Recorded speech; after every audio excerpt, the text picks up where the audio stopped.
Amém. Muito obrigado, viu?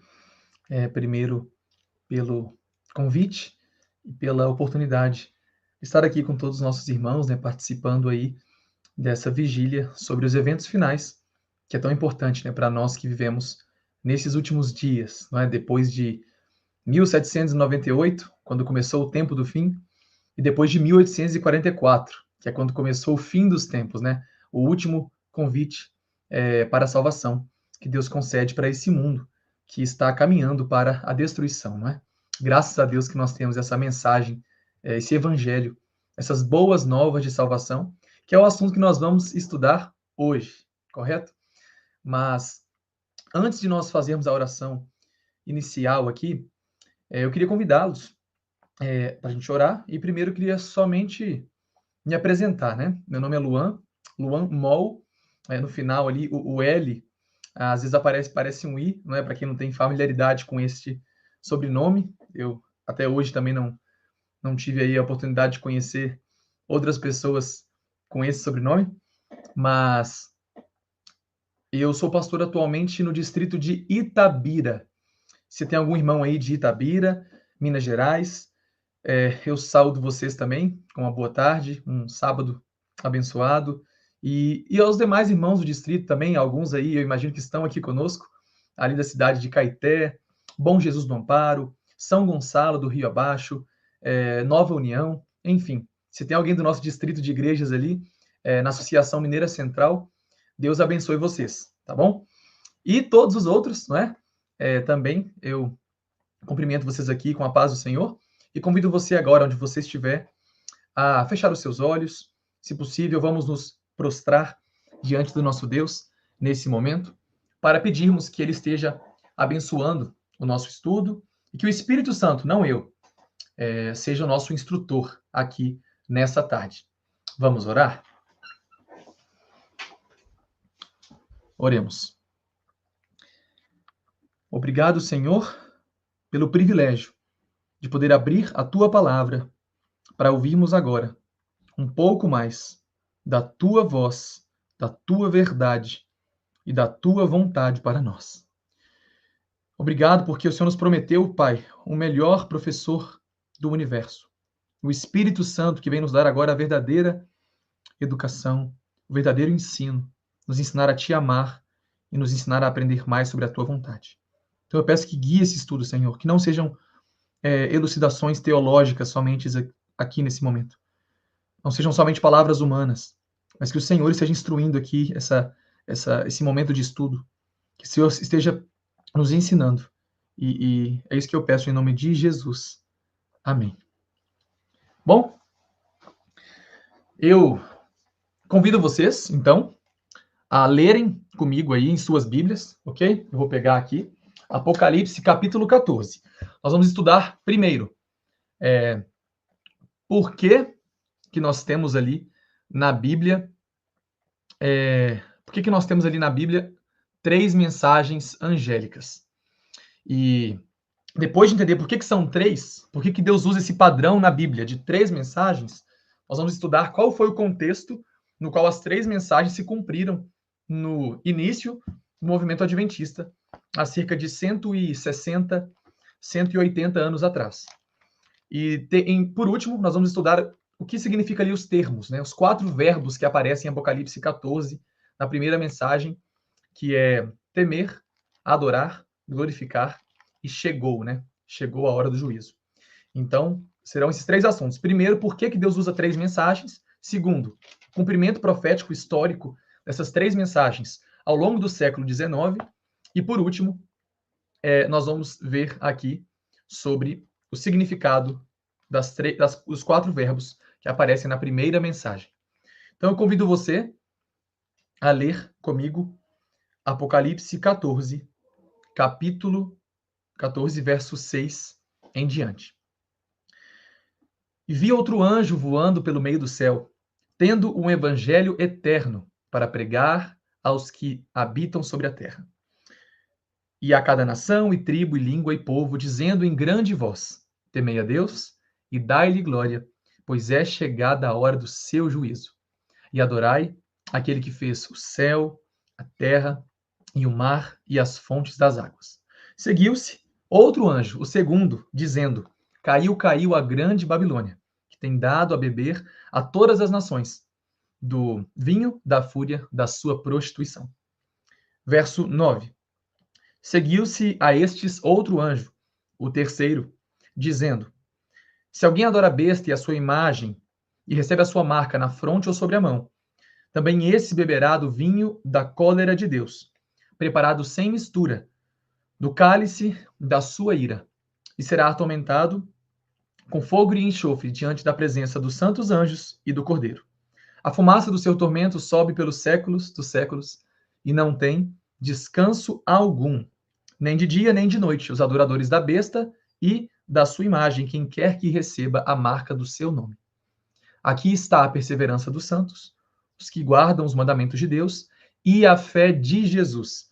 A melhor tradução aqui são aqueles que guardam os mandamentos e a fé de Jesus. Então nós temos que guardar tanto os mandamentos como também guardar a fé, né? E isso tem tudo a ver com o juízo investigativo, porque uma coisa é você aceitar a Jesus pela fé, quando você é perdoado. Outra coisa é você ter guardado essa fé ao longo de sua vida, o que será levado em conta no juízo, se a fé foi guardada, se a fé foi mantida e se a fé produziu frutos, não é? Para isso existe o juízo pré-advento. Guardamos a mesma fé de Jesus, uma fé que depende unicamente da palavra de Deus, uma pessoa que não vive pelo que ela acha, pelo que ela sente, pelo que ela deseja fazer, mas por aquilo que Deus diz. Isso é viver pela fé. Bom, 3 mensagens anunciando que Cristo está voltando, porque se você olhar a partir do versículo 14, nós vamos ter no capítulo a volta de Jesus. Nós vamos ver o Filho do Homem, assim como Daniel 7. Mas agora ele está assentado sobre a nuvem.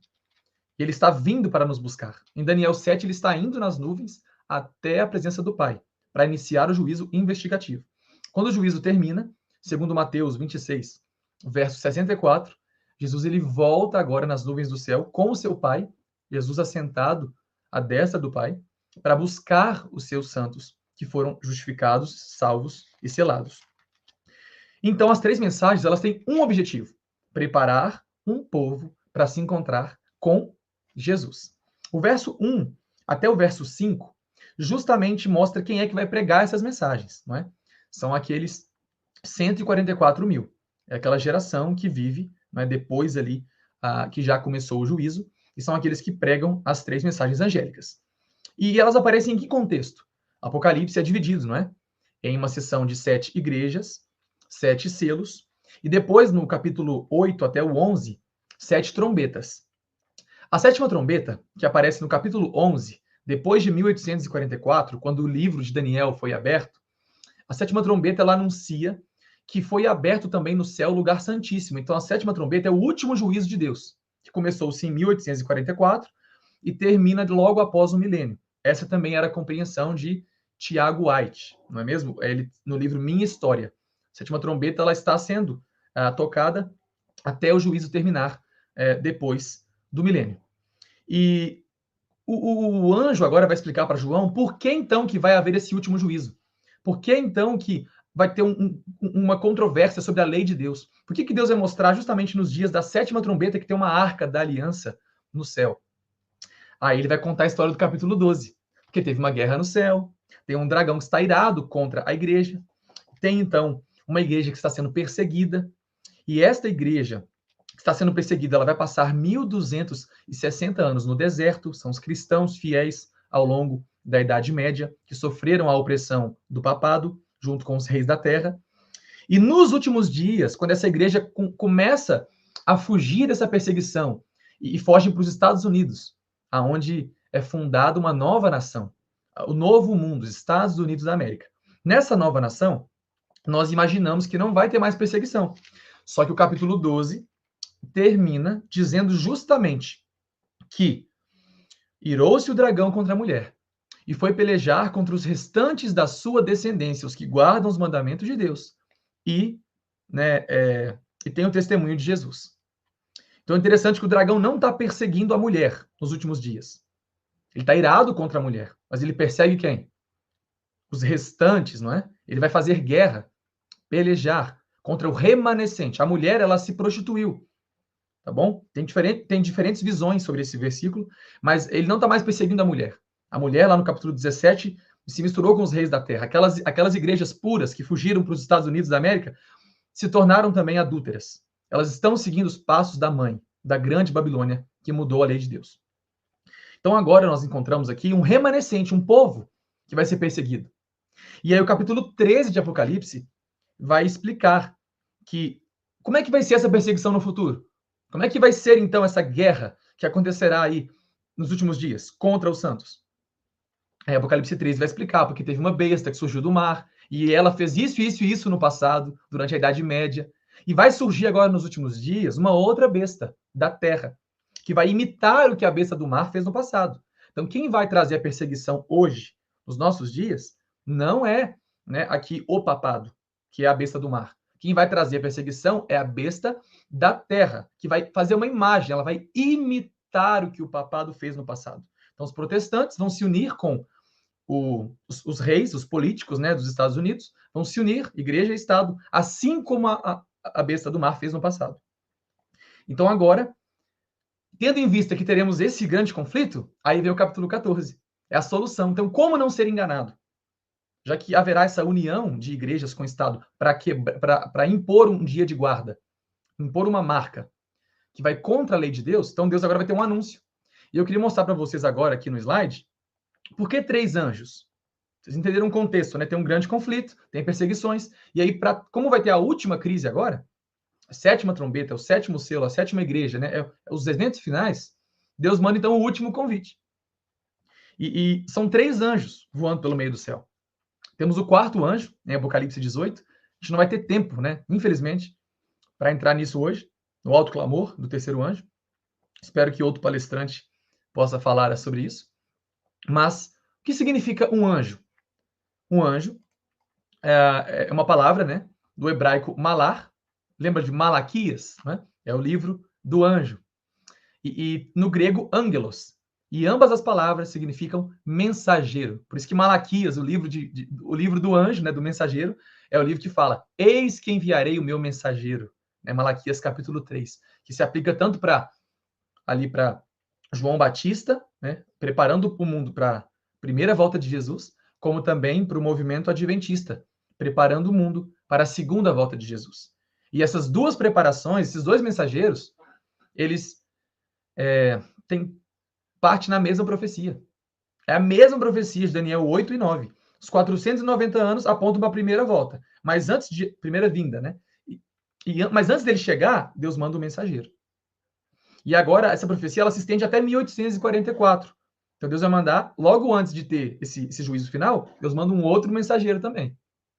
Então na Bíblia, o anjo pode se referir, como está aí no slide, tanto a seres celestiais, como a seres humanos. Por exemplo, ali no caso de reis, né, que nós vemos ali que é usado para falar de Elias, e de outros mensageiros que Jezabel mandou, na verdade, atrás de Elias. Então, nós cumprimos esse papel de pregar a mensagem. Nós somos os mensageiros de Deus para os nossos dias. E esse padrão de enviar um mensageiro para preparar o povo, né, para um grande evento, não é algo que só aparece em Apocalipse. Fica muito mais fácil de alguém que não é adventista. Se tem alguém assistindo essa transmissão, Deus te abençoe, que ainda não é membro da igreja adventista, fica muito mais fácil de entender as 3 mensagens quando nós olhamos que existe um padrão desde Gênesis. E o padrão é esse aqui: o Senhor do céu não enviará os seus juízos destinados a punir a desobediência e transgressão, até que sejam proclamadas suas advertências. Deus não pune e não traz um juízo executivo antes de advertir alguém, de dar oportunidade de salvação, um tempo de graça. E Deus ele tem esses mensageiros do juízo que proclamam que chegou a hora do juízo ao longo de toda a Bíblia. No Jardim do Éden, por exemplo, quando Adão peca, antes de Deus trazer a punição para eles, para Adão e Eva, o Senhor, Deus, chamou Adão e disse: onde estás? Deus, então, ele primeiro vem conversar, ele vem fazer uma investigação do caso. Ele é um Deus justo. Nós temos ali Caim, quando ele peca, Antes de Deus trazer a punição, a execução da sentença, disse o Senhor a Caim: aonde está Abel, teu irmão? Deus vem dialogar, Deus vem conversar. Ele quer mostrar que ele está sendo justo, que ele está dando oportunidade de salvação antes, né, de trazer alguma sentença. No dilúvio, antes de Deus enviar as águas, ele diz: destruirei o homem que criei de sobre a face da terra, desde o homem até o animal, até o réptil, até a ave dos céus, porque me arrependo de os haver feito. Noé, porém, achou graça diante dos olhos do Senhor. Então, antes de Deus enviar essa destruição, ele chama Noé para durante 120 anos. E olha que interessante, a mensagem do juízo, geralmente agora, ela está associada com um tempo profético. Nós vamos ter isso aqui, chegou a hora do juízo, são 120 anos. Para os egípcios, não é? Se você vai em Gênesis 15, Deus ele deu ali 430 anos para os egípcios, tempo de graça. Quando acabou esse tempo, aí Deus levanta um profeta, né? Então sempre nós temos esse padrão, tempo profético. Aí quando acaba de cumprir o tempo profético, Deus envia um profeta para dizer: o tempo está cumprido, chegou a hora do juízo. Assim também é nos nossos dias. Na Torre de Babel, antes de Deus trazer destruição sobre a torre, o texto diz que desceu o Senhor para ver a cidade e a torre que os filhos dos homens edificavam. Lá no Egito, como eu disse, Deus deu um tempo profético, 430 anos. E Moisés e Arão foram até Faraó e disseram o quê? Assim diz o Senhor, Deus de Israel: deixa ir o meu povo, para que me celebre uma festa no deserto. Então aqui, Deus está dando um aviso, né, Faraó? Deixa o meu povo ir. Eu estou dando chance para você deixar a situação ocorrer da maneira mais fácil possível. Na Babilônia, a mesma coisa. Não tem um tempo profético? 70 anos, até vir o juízo sobre Babilônia. E Deus manda para o rei da Babilônia, lá em Daniel 4, um aviso: ó rei, aceita o meu conselho, abandona os seus pecados, praticando a justiça, e acabe com as suas iniquidades, usando de misericórdia para com os pobres. Assim talvez a sua tranquilidade se prolongue. Olha que interessante. Aqui nós vemos então um padrão de Deus enviando um aviso, né? Vai chegar a destruição, então se arrependa. Você vê que Deus ele precisa destruir o pecado, porque ele odeia o pecado. O pecado ele faz duas coisas muito ruins. Ele, primeiro, destrói a reputação de Deus, porque a lei de Deus é a representação de quem ele é. Quando nós quebramos a lei de Deus, nós estamos mostrando para o universo que Deus é mentiroso, né? Que a lei de Deus não é amor, que não é bom obedecê-la, que ela não é a lei perfeita. Mas também ela destrói o próprio desobediente. Então Deus ele tem que destruir o pecado porque faz mal para ele, no sentido de que a lei desonra quem Deus é, quebrar a lei, perdão, desonra quem Deus é, e também destrói as suas criaturas, e Deus não quer ver o ser humano sofrer. Então, antes de trazer essa destruição sobre o pecado que ele odeia, ele avisa para o pecador. E é interessante que Nabucodonosor ele atua muito semelhante àqueles lá do Apocalipse que vão aceitar o convite para sair de Babilônia. Nabucodonosor, no capítulo 4, é o último convite que Deus está dando para a Babilônia se arrepender, antes de trazer, no capítulo 5, a sentença. Pesado foste na balança e achado em falta. Então Deus faz o convite antes de trazer a sentença. Esse é um Deus de amor, esse é o nosso Deus. Só que a Bíblia tem um padrão também de 3 convites. Deus, ele geralmente chama 3 vezes. Ele envia 3 mensageiros. Não é só no Apocalipse. Lá em Sodoma e Gomorra, nós conhecemos a história. O Senhor apareceu a Abraão nos carvalhais de Manre, quando ele estava sentado à entrada da tenda. Nós temos pouco tempo, tá? Por isso eu vou resumir bastante. No maior calor do dia, Abraão levantou os olhos e ele olhou. E eis que quantos homens? 3 homens estavam em pé diante dele. Então o Senhor apareceu para ele. E quem que ele viu? 3 homens. E o Senhor disse: o clamor de Sodoma e Gomorra tem aumentado. Seu pecado é gravíssimo. Só que lembra, antes de Deus destruir, ele vai lá fazer o quê? Enviar os mensageiros para avisar o povo: ó, sai dela, povo meu, para não ser cúmplice nos seus flagelos. Então Deus desce para ver se de fato o que ela tem praticado corresponde ao clamor que vem até mim. Aí, ao anoitecer, Quantos que foram até Sodoma? 2 anjos. Mas não eram 3? Aqueles homens partiram dali e foram para Sodoma. Mas Abraão ainda permaneceu na presença do Senhor. Então, um deles era o próprio Senhor. Um desses 3 anjos. Né? É o próprio arcanjo Miguel, Jesus Cristo.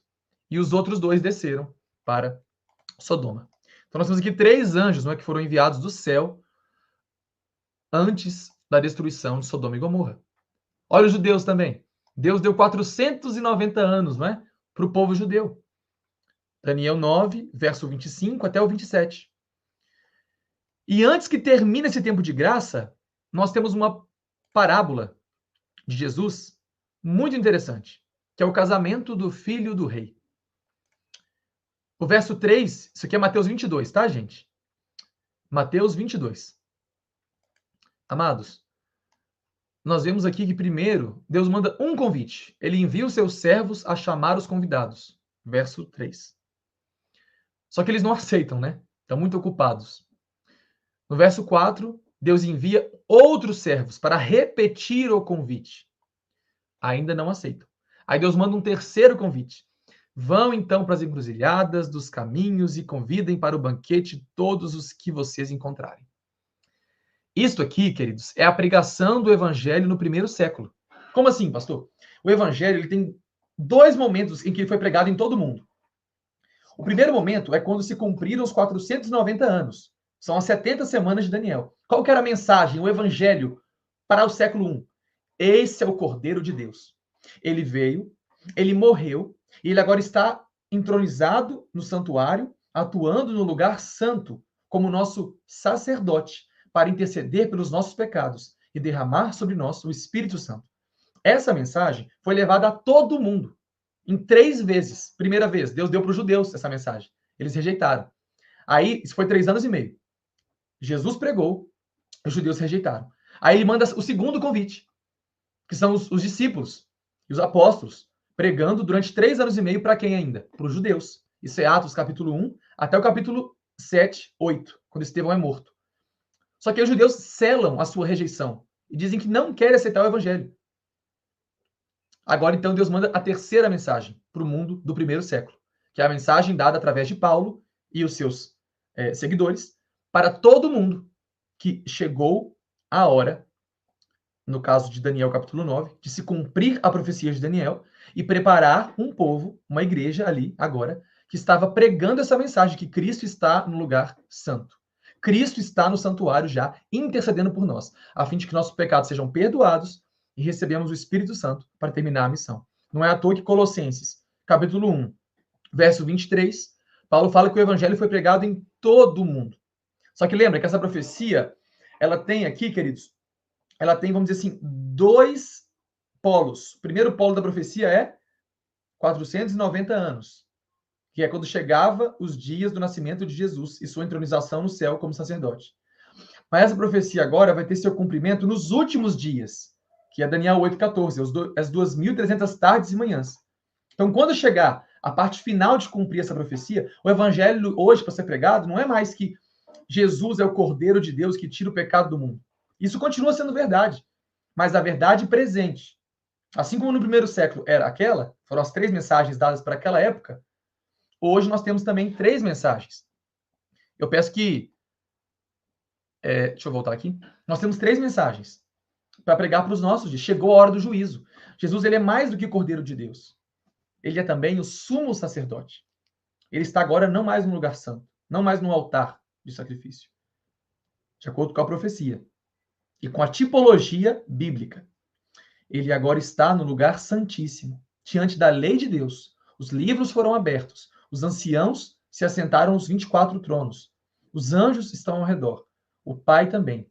E agora a vida de todos aqueles que professaram crer em Jesus Cristo e tiveram o seu nome escrito no livro da vida, a vida desses será julgada, para analisar se eles estão aptos para estarem no reino dos céus. E aí vem essa mensagem: temei a Deus e dar-lhe glória, pois é chegada a hora do seu juízo, não é mesmo? Então agora eu vou pedir aqui para a gente trocar, deixa eu ver se eu mesmo consigo fazer isso. Pronto. Eu vou mostrar para vocês aqui um arquivo que vai falar justamente sobre... Não, esse vai ser no final, tá bom? Deixa eu tirar, obrigado. Um arquivo que fala justamente sobre... Deixa eu ver se eu consigo transmitir.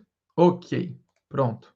Vocês estão vendo aqui já agora, então, que fala justamente sobre quando começaram a se cumprir as 3 mensagens angélicas em nossos dias, tá ok? Vou só achar aqui a parte correta e vou abrir com vocês aqui.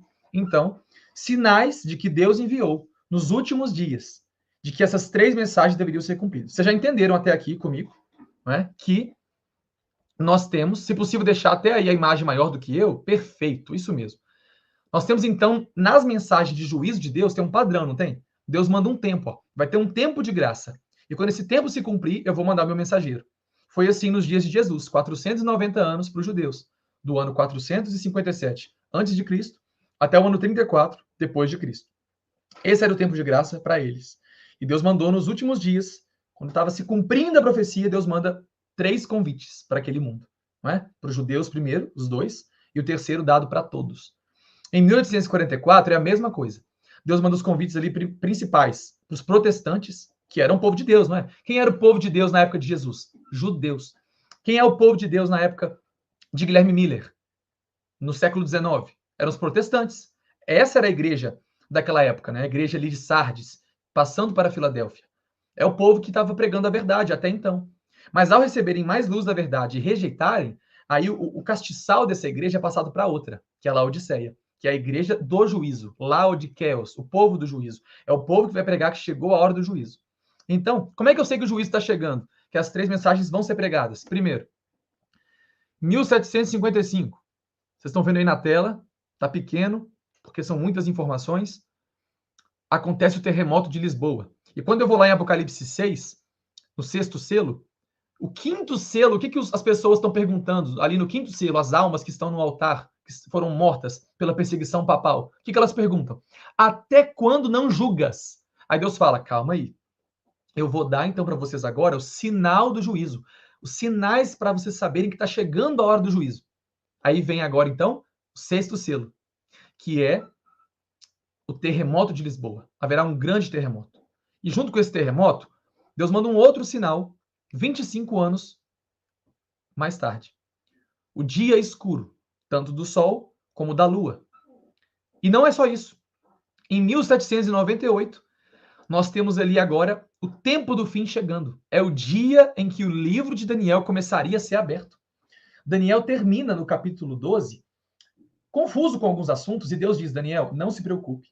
O livro de Daniel, especialmente a parte de Daniel 8, que é a parte das 2.300 tardes e manhãs, vai ficar selado até o tempo do fim. Essa visão, a maré, é a visão do juízo. Aquela visão de Daniel 8, aquela parte do tempo profético que ele não entendeu, ela vai ficar selada até 1798. Quando nós fomos agora, quando vai ser aberto o livro de Daniel. E esse livro é aberto, né? É o livrinho que é comido por João, que faz com que tenha um grande desapontamento. Porque eles entenderam a mensagem de maneira equivocada. O tempo profético que eles calcularam estava certo, era 1844. Mas eles esperavam a volta de Jesus. E nós sabemos que antes da volta de Jesus tem que haver um juízo. E antes desse juízo chegar, Deus manda mais um sinal, que é a chuva de estrelas, 1833, não é? Ali na Nova Inglaterra. E agora Deus manda a 6ª trombeta, que é a queda do Império Turco-Otomano, né? Isso aí está no livro O Grande Conflito, que acontece em 11 de agosto ali, se eu não estou enganado, de 1840. Então está tudo se cumprindo. Nós estamos agora chegando nos dias da 7ª trombeta, que é o último juízo de Deus, quando a Arca da Aliança foi aberta, no verso 19 do capítulo 11 de Apocalipse. Então agora nós temos ali os dias da voz do 7º anjo, que são as 3 mensagens angélicas. E a primeira mensagem começa a ser pregada ali em 1831 por Guilherme Miller. Ele descobre essa mensagem em 1814. Ele fica ali estudando por alguns anos e só vai pregar de maneira pública pela primeira vez que Jesus está voltando em 1843, né? Ele começou com a data de 43, porque ele ainda não tinha algumas compreensões sobre o calendário que nós utilizamos. Ele fez um cálculo equivocado E ele começa a pregar sem marcar a data, somente o ano. Quem vai marcar a data de 22 de outubro de 44 é Samuel Snow, já lá no ano de 1844. Então Miller começa a pregar a primeira mensagem. Chegou a hora do juízo. Só que Miller não sabia que na Bíblia nós temos um padrão de 3 mensagens. Então essa não era a última. Jesus não poderia voltar nos dias da primeira mensagem angélica, porque ainda faltavam 2 mensagens para serem pregadas. Então agora nós temos ali a primeira mensagem sendo pregada até 1844. Chegou a hora do juízo. Aí ele tinha a crença de que Jesus voltaria no ano judaico de 1843, que começa em março para abril de 43 e vai até março, abril de 44. Então, um período de um ano ali, ele acreditava que Jesus ia voltar. Mas Jesus não volta. E agora Deus manda o clamor da meia-noite. Nós não temos tempo aqui de fazer a relação entre as 3 mensagens angélicas e a parábola do casamento das virgens, mas é exatamente a mesma história. O noivo atrasa, o noivo não vem quando eles esperavam, então agora vem um clamor da meia-noite, dizendo que eis que vem o noivo, que é justamente ali em julho de 1844. É o movimento do 7º mês. Samuel Snow vai estudar a profecia e vai dizer, Miller, não era até abril de 44 que ele voltaria. É no dia da expiação, porque a profecia de Daniel 8,14 fala que o santuário será purificado depois de 2.300 anos. Então é no dia da purificação, é no dia da expiação. E eles vão descobrir que o decreto lá de Artaxerxes entrou em vigor no ano 457 a.C., em um dia da expiação. Isso tem textos de Samuel Snow que mostram que eles criam nisso. Então, se você vai 2.300 anos para frente, vai terminar de novo em um dia da expiação. Eu te aconselho a ler o livro Astronomia e a Glória do Adventismo, que é uma análise histórico-profética e astronômica desse cumprimento profético. Então, aqui, nesse dia, tem a mensagem da meia-noite. Eis que o noivo está vindo. Nós não erramos a conta, Samuel Snow disse, né? Nós agora entendemos que vai ser 22 de outubro de 44. E aí a segunda mensagem começa a ser pregada. Sai dela, né, povo meu. Caiu a grande Babilônia. Então todos os cristãos são chamados agora a se retirarem das igrejas protestantes que estavam negando a mensagem de que Cristo voltaria. Só que eles entenderam errado, porque não são só 2 mensagens. A Bíblia tem um padrão de 3 mensageiros. Então Jesus não poderia voltar nos dias da segunda mensagem angélica. Tinha mais uma a ser pregada. Então agora nós temos ali o grande desapontamento em 22 de outubro, quando Cristo não volta naquela data prevista. E agora nós vamos então ter a terceira mensagem sendo pregada, que é quando Deus chama a atenção do mundo para os mandamentos de Deus. E agora eles enxergam que Jesus entrou no lugar santíssimo. Hiram Edson, às 9 da manhã, perto de Boston, tem uma visão. E nessa visão, Hiram Edson vê Jesus entrando no lugar santíssimo. Na manhã do dia 23 de outubro, que lá em Jerusalém ainda era dia 22, na hora da festa da expiação, às 3 da tarde. Então tudo se cumpre perfeitamente. Na hora que estava se cumprindo a profecia lá em Jerusalém, 22 de outubro, às 3 da tarde, aqui no Ocidente, já era dia 23, às 9 da manhã, Jesus estava entrando no lugar santíssimo. Então agora surge a igreja adventista, que tem como missão pregar as 3 mensagens angélicas, especialmente a terceira, que vem acompanhada das outras 2. E agora nós vamos ter várias mensagens que Deus manda para essa igreja, não é? De reavivamento e reforma, um selamento que vai acontecer ali nos últimos dias em relação ao sábado e à lei de Deus, porque quem sela é o Espírito Santo. E aquilo que o Espírito Santo, o dedo de Deus, escreve na mente do crente é o mesmo que ele escreveu nas rochas lá em Êxodo 20, que é os 10 mandamentos. Então quem foi selado guardará a lei de Deus.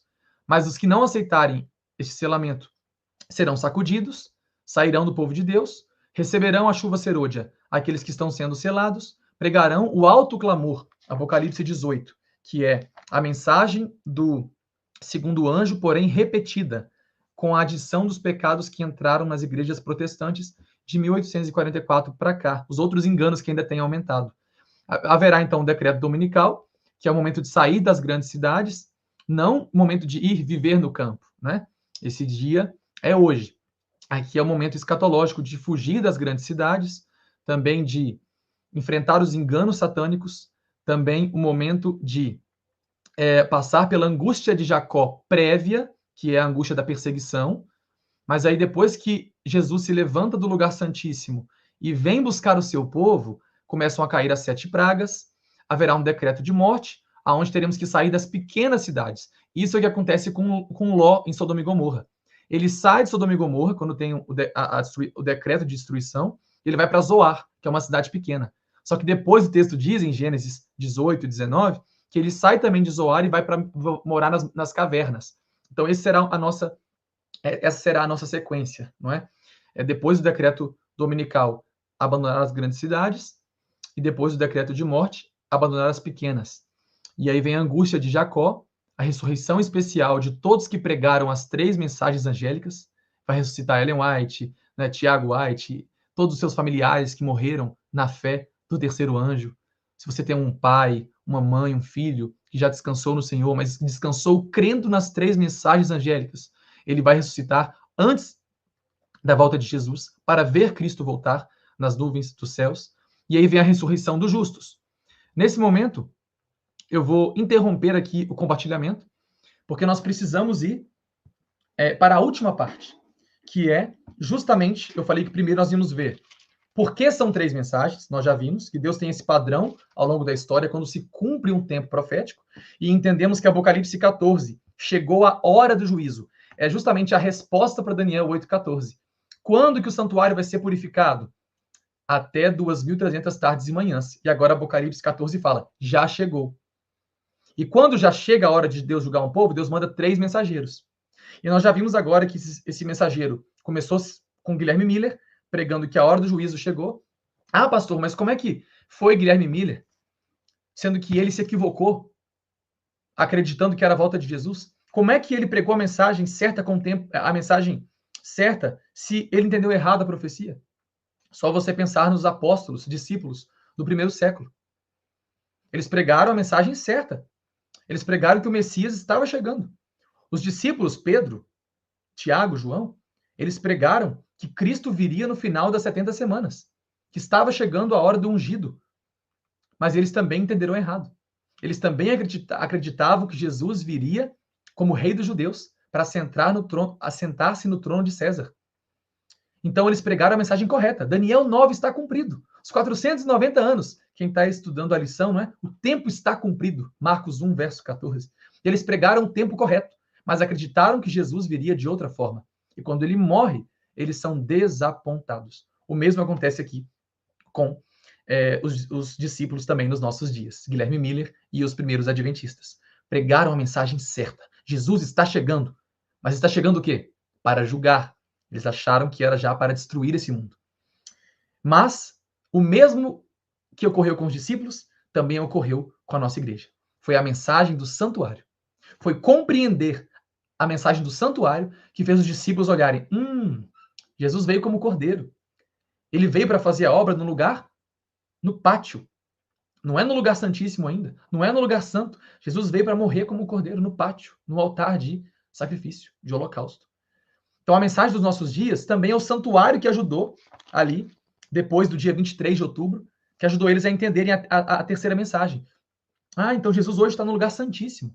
Ele está diante da lei de Deus. Por isso que ele não voltou. Ele tem que julgar a humanidade antes de vir buscar os seus. E o que significa essa primeira mensagem, então? Agora nós vamos recapitular. A primeira mensagem que Miller entendeu era: Jesus está voltando entre 43 e 44. Mas agora, como é que os adventistas, hoje, com a luz que nós temos, compreendem essa mensagem? Bom, nós compreendemos, então, eu peço agora para colocar o slide aí de Mateus 24, nós compreendemos, então, essa mensagem do primeiro anjo com alguns detalhes a mais. E eu gostaria de chamar a atenção de vocês aqui, deixa eu só abrir aqui o arquivo, vou compartilhar a tela.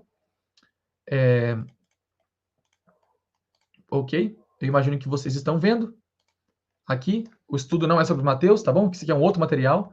O que está sendo pregado em Apocalipse 14, versículo 6, é o evangelho eterno. O que é evangelho? Evangelho é a mensagem de que Cristo é o Cordeiro de Deus que foi morto desde a fundação do mundo. Então, o evangelho não é algo novo, que foi pregado depois do livro de Mateus. O evangelho não é algo do Novo Testamento. O evangelho é algo que existe desde a fundação do mundo. Você quer descobrir o que é o evangelho? abre a Bíblia em Gênesis. Se alguém te perguntar, pastor, eu quero entender mais sobre o Evangelho. Você fala, então começa lendo Gênesis. Ali você vai achar o Evangelho de Deus, o plano de Deus para restaurar o Éden que foi perdido.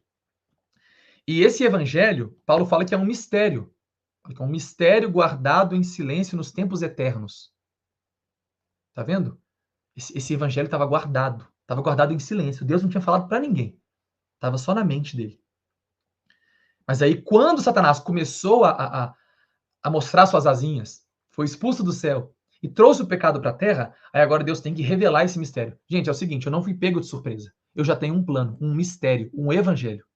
Como é que eu sei que o evangelho é esse mistério? Porque Paulo fala que agora esse mistério se tornou manifesto.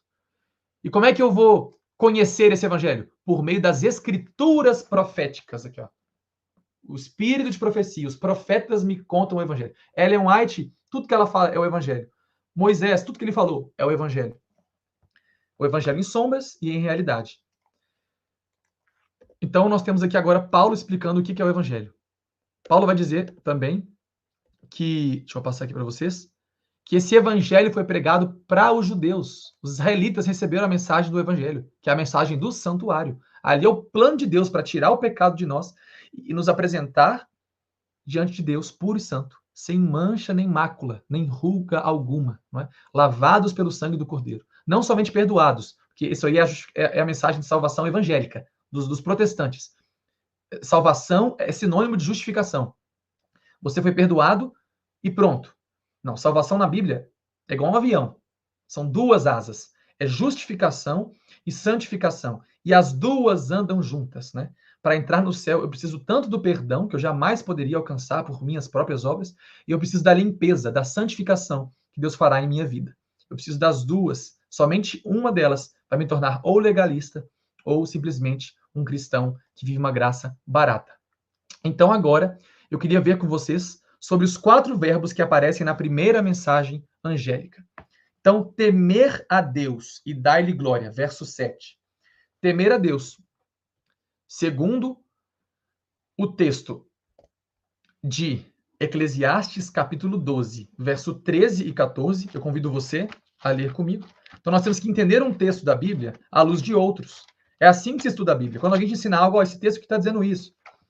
Você sempre diz, tá, mas o que a Bíblia toda diz sobre esse assunto? Então, talvez até hoje você ficou assim, pastor, eu não consigo ver o sábado nas 3 mensagens angélicas. Eu não consigo ver ali a mensagem de saúde, né, que a Ellen White fala que tem tudo a ver com a terceira mensagem. Eu não consigo ver. Então, hoje, nesses últimos minutos aqui, nós vamos ver esses 4 verbos. Primeiro, temer a Deus. Eclesiastes 12, 13 fala: de tudo que se tem ouvido, o resumo, a conclusão é: teme a Deus e guarda os seus mandamentos, porque isso é o dever de todo homem. Então, o que significa temer a Deus? Reverenciá-lo, não ter medo, não é? Quando você tem medo de Deus, você só obedece à base da ameaça. Então, você não pode fazer isso, senão você vai para o inferno, não é? Você não pode comer isso porque é pecado. Não. Quando eu não tenho medo de Deus, mas quando eu obedeço a Deus por amor, não precisa de ser pecado para eu parar de fazer. Eu não preciso de ter uma ameaça para eu abandonar um pecado. Eu amo tanto a Deus que eu vou querer fazer o melhor, mesmo que não está escrito na Bíblia que é pecado. Se eu sei que não é bom, eu abandono, porque eu temo a Deus. Eu não tenho medo, no sentido que João fala que o temor, quem teme, né, no sentido de ter medo de Deus, não tem medo, não tem amor. Quem tem medo de Deus não tem amor. Mas João fala que o amor lança fora o medo. Então agora eu vou temer a Deus, no sentido de obedecer os seus mandamentos. Você já entendeu que o primeiro verbo da primeira mensagem já nos convida a obedecer os mandamentos. E dar-lhe glória. O que significa dar glória? Fazer tudo para exaltar a Deus. Sim, na comida, na bebida, mas especificamente, eu queria ler com vocês 1 Coríntios, capítulo 6, tá bom? Aí tem o 10, mas eu quero ler o 6 com vocês. O versículo 19, tá bom? Aqui diz assim: acaso não sabeis que o vosso corpo é santuário do Espírito Santo, que está em vós, o qual tendes da parte de Deus, e que não sois de vós mesmos. 20.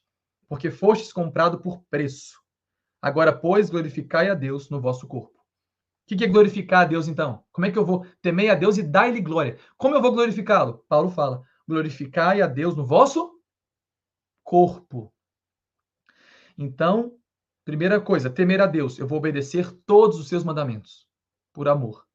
Segundo ponto, eu vou glorificar a Deus. Como é que eu faço isso? Por meio do corpo. Não tem outra maneira de glorificar a Deus. Não tem como eu viver fora do corpo. Não existe vida imaterial. Não existe vida fora do corpo.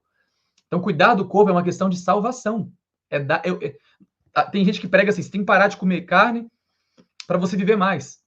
Não, eu não quero viver mais nesse mundo de pecado. Só se for para poder pregar mais o evangelho. Por que eu sigo a mensagem de saúde? Não é para perder aquilo. Não é para viver mais. Isso pode ser uma consequência. Eu sigo a mensagem de saúde porque Deus mandou. É questão de salvação, é obediência. Tudo que Deus mandou é ponto de salvação. A gente inventou uma coisa de, isso aqui é ponto de salvação, isso aqui não é. Se Deus falou, é ponto de salvação. Tudo que ele pediu. Para fulano pode não ser ainda um ponto, porque ele não tem conhecimento. Mas se chegou até mim esse conhecimento, é um ponto para mim.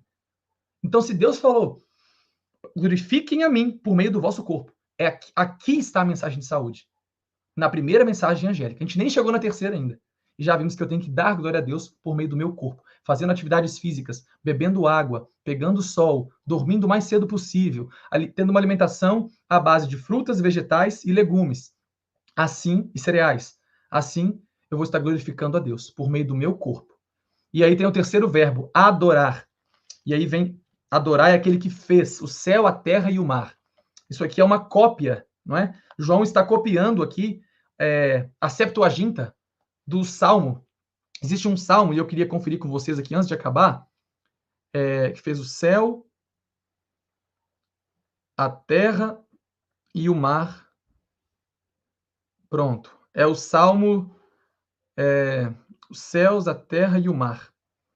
É o Salmo 146, verso 6. Aquele que fez os céus, a terra e o mar e tudo que neles há.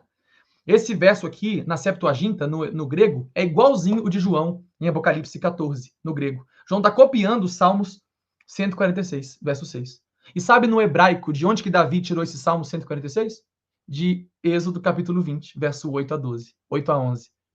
Então João está dizendo o que aqui? Adorem o Criador, porque isso aqui eu estou copiando de Salmos. E esse Salmos aqui copiou de Êxodo 20, porque aqui está a mensagem do sábado, adorar o Criador. E também aqui está toda a mensagem adventista, que se centra na criação. Por que nós aceitamos um casamento entre homem e mulher? Porque assim o foi na criação. Por que nós entendemos um estilo de vida simples, com uma alimentação baseada em grãos, frutas e vegetais? Porque assim era na criação, com exceção dos vegetais. Por que nós acreditamos num estilo de vida modesto, de vestuário simples? Porque assim era na criação. O ser humano foi criado de maneira bela e simples por Deus, sem elementos artificiais extravagantes. Por que nós acreditamos no santo sábado de Deus? Porque assim o era na criação. Então agora, para concluirmos, por causa do tempo aqui, não é? Nós temos a mensagem de que chegou a hora do juízo. E hoje nós estamos sendo julgados. Não para a gente ficar com medo, não é? Ou aquela ideia de que, esse meu nome está passando agora. Mas não. Porque todos aqueles que aceitaram a Jesus, que foram justificados pela fé, um dia terão que ser justificados pelas obras. Então agora, eu quero encerrar com vocês, mostrando simplesmente a última apresentação, que é a mensagem do juízo. Essa mensagem, ela está aqui nessa... Deixa eu ver se eu consigo mostrar para vocês. Está aqui nessa janela e ela vai nos mostrar o que significa o juízo investigativo, esse juízo que chegou. Todo mundo que nasce nesse mundo é um pecador, injusto. Nós merecemos a morte eterna. De Deus ganhamos o presente da justificação quando cremos no nome do seu Filho. Nossos pecados são perdoados e o nosso nome é escrito no livro da vida. Nós não temos obras humanas para nos qualificar a receber essa justificação.